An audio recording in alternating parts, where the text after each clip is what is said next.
पहली बात तो जैसे हम चाह रहे थे कि अमुक संख्या से हमें लाभ मिले या अमुक पद से लाभ मिले या विजय प्राप्त हो और हमें नहीं हुई, तो उसमें पहली बात तो हमारा कोई अशुभ प्रारब्ध हमें बाधा पहुंचा रहा है।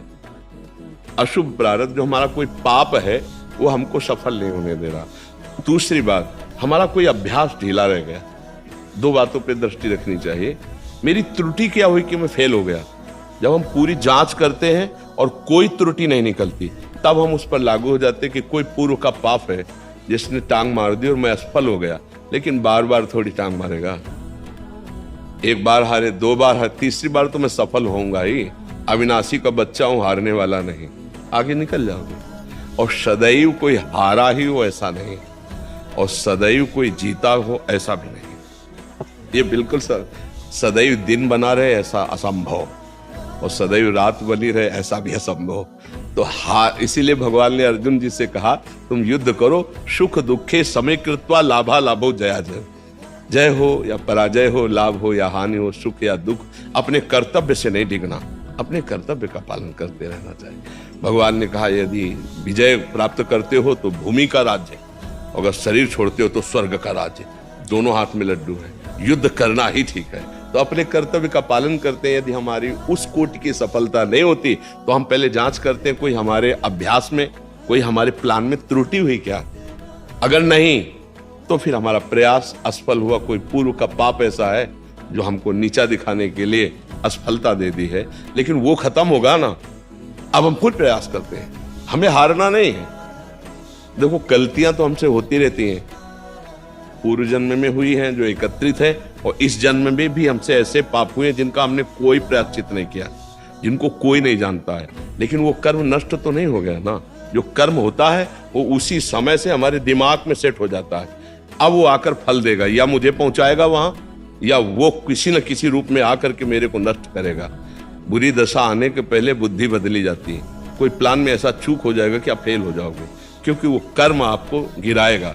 अपने को पता है अपने से ऐसे कर्म हुए हैं इसी जन्म के, और कुछ ऐसे कर्म हैं जिनको मैं भूल चुका हूं पूर्व में।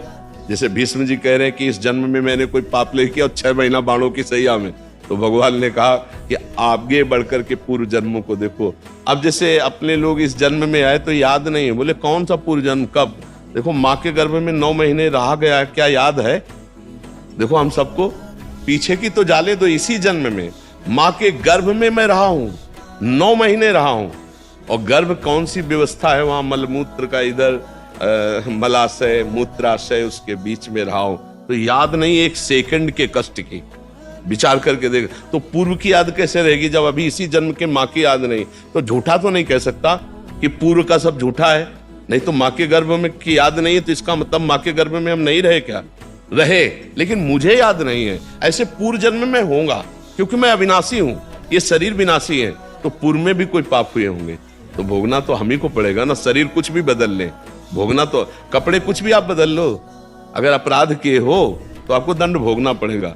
तो अब वो वेश तो वो है, ऐसे वेश तो पुरुष का आ गया, इस रूप का आ गया। लेकिन इसके अंदर जो बैठा जीवात्मा है वो किसी और शरीर से पाप किए है, तो भोगना तो उसी जीव को पड़ेगा। शरीर भले अलग है लेकिन दंड तो उसी को मिल रहा है ना। अब आप अपने को नहीं जानते, आप अपने को शरीर मानते हैं, इसीलिए लगता है मैंने तो कोई पाप नहीं किया। लेकिन आप नहीं, आप शरीर नहीं है। आप जो अंदर पावर है, वो पावर वहां भी वही था और यहां भी यही है, केवल शरीर बदल चुका है। तो इसलिए हमें बहुत धैर्य पूर्वक रहना चाहिए। असफलता हमारे ही किसी कर्म का परिणाम है और सफलता हमारे ही कर्म का परिणाम है। तो फिर ईश्वर का भजन किस काम का? इन सफलता और असफलता दोनों से बड़ी एक सफलता है जिसे भगवत प्राप्ति कहते हैं, जिसे समता कहते हैं, जो दुख और सुख में भी तुम्हें डिगने नहीं देगी। वो भजन है जो इस जन्म में हम ऐसा कर ले कि हम ऐसे महान बन जाए कि मृत्यु का भी न भय रह जाए, न हार का भय रह जाए, न लौकिक सुख का भय रह जाए। एक अद्भुत आनंद, एक भगवद आनंद, और हम इस जन्म के बाद भगवान से मिल जाएं।